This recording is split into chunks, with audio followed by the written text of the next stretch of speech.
Sun cast long golden shadows across the garden as Tunahan and his younger sister Suna sat together on a weathered wooden bench. Tunahan was 12, and he often saw the world in ways that made Suna tilt her head in wonder. Today, he was watching a ladybug crawl across his knuckle. "Suna," he said softly, "did you know that everything alive carries a secret signature? It's like a seal or a stamp that shows who made it and how it connects to everything else in the stars." Suna squinted at the ladybug, then looked around the garden. "A stamp? Like on a letter?" Tunahan laughed gently and pointed toward a nearby lavender bush. A honeybee was hovering there, its wings a blur of motion. "Look at that bee," Tunahan said. "She's tiny, right? But she is actually a living index of the whole world. To make her work, you need the sun to grow the flowers, the air for her to fly, and the wisdom of the seasons. She carries the plan of the whole garden inside her." Suna knelt by the lavender, her nose almost touching the petals. She watched the bee's fuzzy legs collect bright yellow pollen.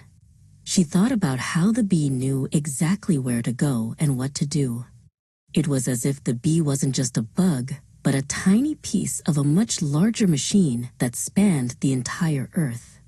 She felt a shiver of excitement at how much importance was packed into such a small, buzzing body. Tunahan reached into a basket on the bench and picked up a ripe purple fig. He broke it in half, revealing the hundreds of tiny specks inside. "Look at these seeds, Suna. Each one is smaller than a grain of sand. But inside this one tiny fig seed, there is a program. It contains the instructions for the roots, the trunk, the broad green leaves, and every single fruit of a giant fig tree that hasn't grown yet." Suna took a single seed and placed it on the very tip of her finger. It was so small she could barely feel it. She tried to imagine a massive tree with branches strong enough to climb, tucked away inside that microscopic dot. "It's like a whole library hidden in a speck of dust," she whispered. She realized that the power needed to write that program into the seed must be the same power that moves the planets. Tunahan stood up and looked out toward the horizon where the mountains met the sky. "And then there's us, Suna. A human being is like a single, beautiful page that summarizes the entire book of the universe. Everything that exists out there, the elements, the light, the complexity, is gathered together and written into us. We are the universe's most detailed summary." Suna joined him, looking up at her brother.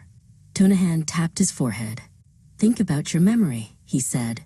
"It's only the size of a small lentil inside your brain. Yet, it can hold thousands of faces, every word you've ever learned, every song and every sunset we've seen. It's a tiny space that holds a whole library of information. Only someone who governs the whole universe could fit so much into such a small place." Suna grew quiet, placing her hand over her heart. She felt the steady, rhythmic thumping beneath her palms. She remembered Tunahan telling her once that the heart is a special mirror. It doesn't just pump blood, it reflects the divine names, the kindness, the life, and the wisdom of the Creator. Her heart felt very large in that moment, as if it were reflecting the entire sunset. "That's the seal, Suna," Tunahan explained, pointing up as the first star twinkled in the darkening blue. "To create a single honeybee, or a tiny seed, or a human heart, you have to have the power to hold the entire universe. You can't make the part unless you own the whole. Everything is connected by the same stamp of power and wisdom."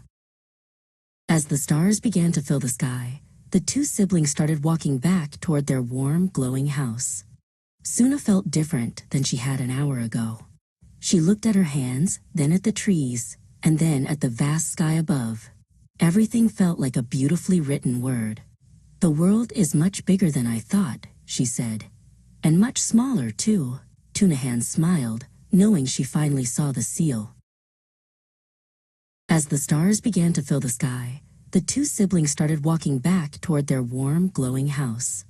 Suna felt different than she had an hour ago. She looked at her hands, then at the trees, and then at the vast sky above. Everything felt like a beautifully written word. "The world is much bigger than I thought," she said.